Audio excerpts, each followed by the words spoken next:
Setelah dinyatakan merekayasa cerita penculikan wanita berusia 19 tahun asal Tabanan berinisial DAT ternyata keluar bersama lelaki yang dikenalnya di akun media sosial Facebook dan pulang dini hari.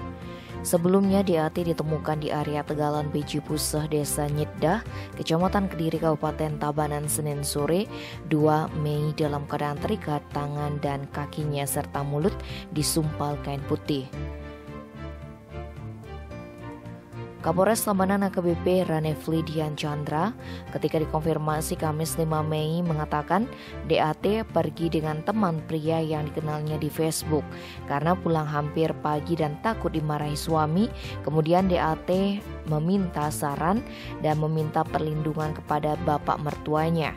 Mertua DAT menyarankan untuk membuat cerita bahwa yang bersangkutan diculik, kemudian membantu DAT untuk mengikat tangan dan kakinya serta menyumpal mulutnya dengan kain. Ranefli menyebutkan penculikan dan penyekapan tersebut merupakan rekayasa korban sendiri. Terkait nama Gediamo yang disebut sebagai penculik, Ranefli menyebutkan lelaki berusia 28 tahun asal Banjarbantas, Desa Sudaji, Kecamatan Sawan, Kabupaten Buleleng itu tidak tahu menau tentang kasus tersebut. Tim Bali Express melaporkan.